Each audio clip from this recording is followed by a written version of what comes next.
নিশি ইসলাম রাফা আপনি লিখেছেন, সুন্নতে খাতনা ছেলে বাচ্চাদের কত বছর বয়সে করা উচিত? এটা করা কি ফরজ? এটা কেন করা উচিত? মুসলিম হতে হলে এটা করা কি একমাত্র শর্ত? দেখুন, সুন্নতে খাতনা এটা করা ইসলাম শরিয়াতে সুন্নাহ, বলাই হচ্ছে সুন্নতে খাতনা। বাচ্চার জন্মের পর যেটাকে চর্মচ্ছেদন বলা হয়, তার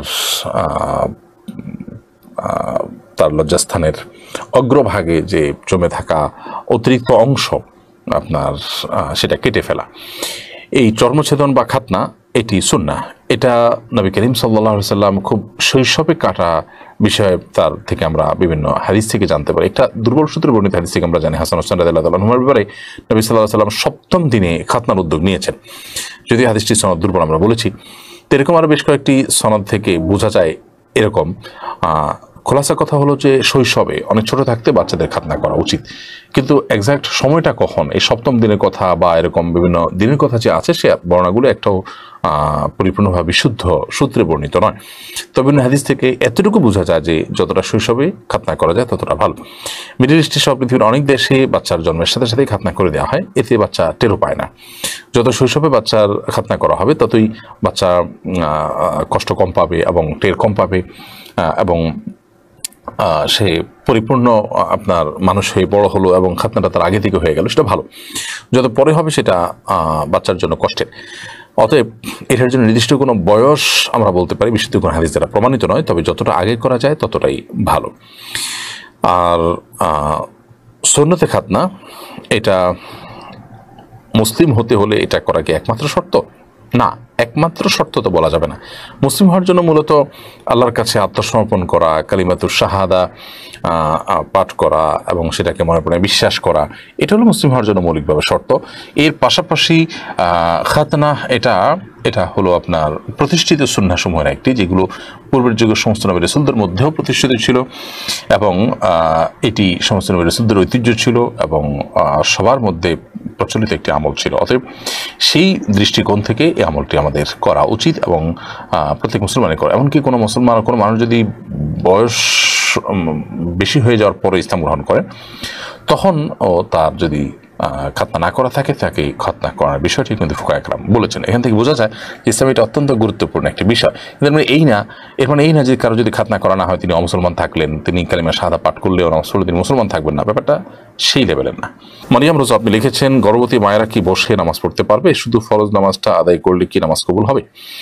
গর্ভবতী মায়েরা বসে নামাজ পড়তে পারবেন তখন যদি তারা দাঁড়িয়ে নামাজ পড়তে গেলে তাদের শরীরের ভারসাম্য হারিয়ে তারা পড়ে যেতে পারেন, সে আশঙ্কা তৈরি হয়, কিংবা তারা এত অসুস্থ হয় যে বসে নামাজ পড়া ছাড়া তাদের কাছে আর কোনো অপশন না থাকে, এরকম যদি পরিস্থিতি থাকে তাহলে সেক্ষেত্রে তখন তারা বসে নামাজ পড়তে পারবেন।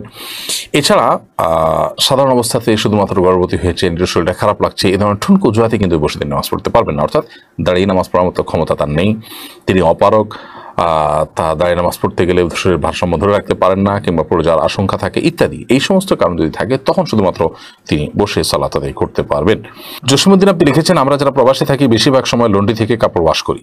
লন্ড্রিওয়ালা একসাথে সবার কাপড় ওয়াশ করে, অনেকের কাপড়ে নাপাকি থাকে, এক্ষেত্রে পবিত্র কাপড় কি নাপাক হয়ে যাবে?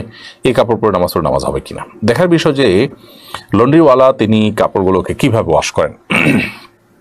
তিনি যদি এটাকে প্রচলিত যে পদ্ধতিতে আমরা বাসায় ওয়াশ করে থাকি, ধরুন একটা অটো ওয়াশিং মেশিনে ওয়াশ করেন তিনি, বা অনেক আমাদের দেশে গ্রামাঞ্চলে অনেক আপনার অনেক লন্ড্রিওয়ালারা আছেন যারা খালে বিলে পানিতে, পুকুরের পানিতে সব কাপড়গুলো এখানে ধোন।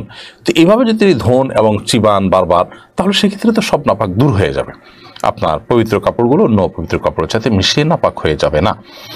আর যদি তিনি এমন কোনো প্রক্রিয়ায় কাপড়গুলো ধোন যে প্রক্রিয়ায় কাপড় ধোয়ার ফলে এক কাপড় নাপাক থাকলে সেটার নাপাকিটা, সেটার অপবিত্রতাটা অন্যটার